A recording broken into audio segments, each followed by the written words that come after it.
What is critical thinking? Essentially, it is the ability to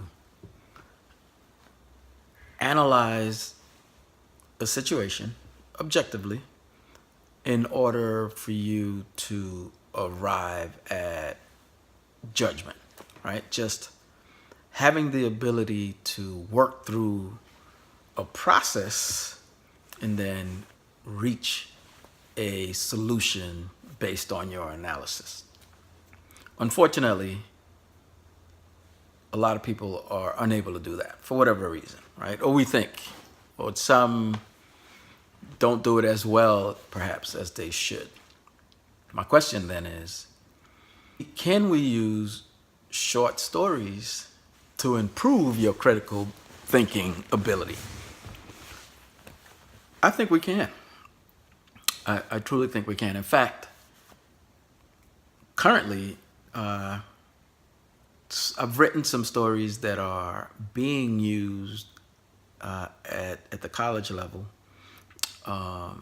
in a critical thinking course as part of learning how to think critically through the analysis of those short stories. So, in fact, when I was putting together my book, my latest book, Words Held Together by Letters, part of what I was considering was how to actually wrap the critical thinking abilities or exercises or habits in order to help individuals improve their critical thinking abilities.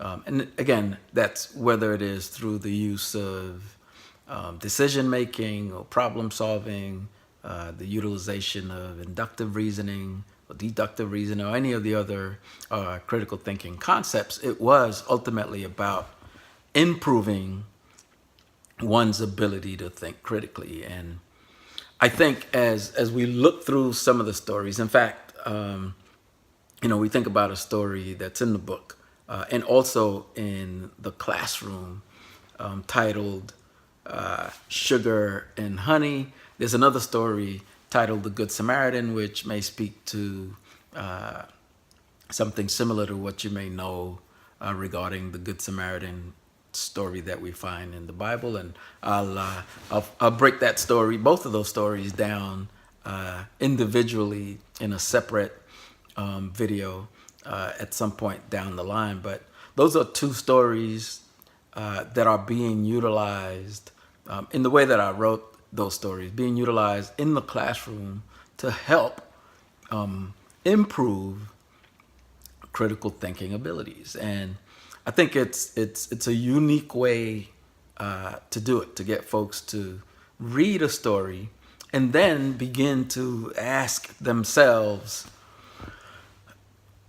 what could you have done differently? And then walk a path that will lead you to a different decision ultimately, right? When we talk about the ability to solve problems or to make decisions, right? Arrive at decisions.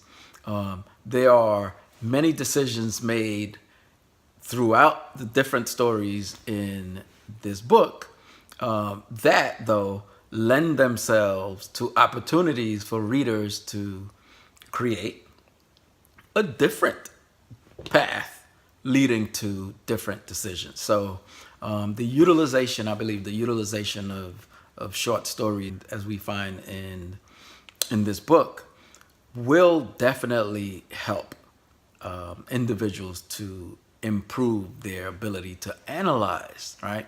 The stories, again, could be, pretty simple stories, but they end somewhere. They take the reader somewhere.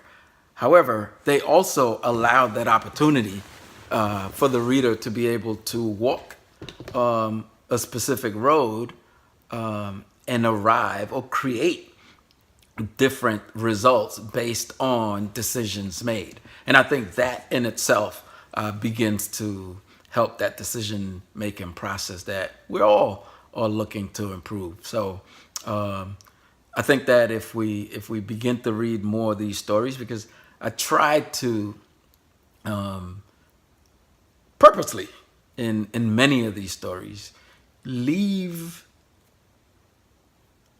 endings in such a way that allows the reader to create his or her own ending.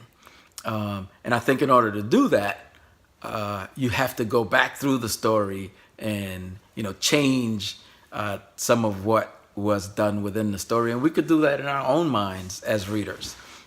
Yes, the story may have been written in one way, leading down to a specific path with a specific desired result, but it can be changed. It could always be changed, but in order to do so, it requires analysis from beginning to end, because some of the pieces at the beginning of the story obviously will impact what happens at the end of the story. So oftentimes we may have to change what took place early within a story in order to change the ending, if that's what the desire is. Now, you can also make changes throughout the story and still have the same outcome that you may find in the book at the end of any given story within the book.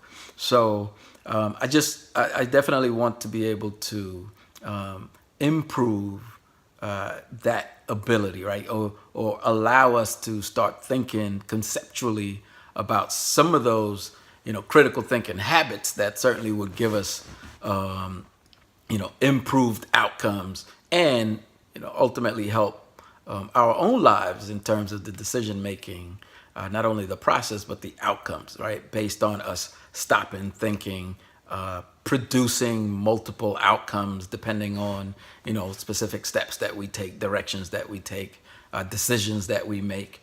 So I think that, through the assistance of storytelling, hopefully I'm able to help us improve our ability to think critically. So give it a read.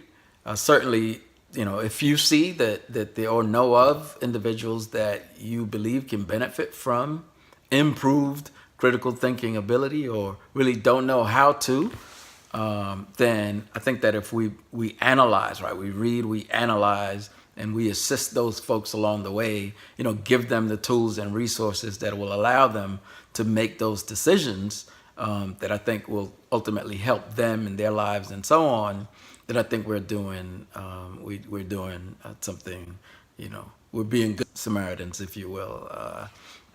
So again, the book is Words Held Together by Letters. And as I stated before, it was designed initially with the hope of assisting people to improve their ability to think critically. So hopefully this helps. You can get the book in the link down below. And let me know your thoughts around, some of these stories as you begin to read them and analyze them, and give me some of the outcomes that you think would be slightly different than those that I've arrived at in a lot of these stories. So see you on the other side while we discuss in the comments. Take care.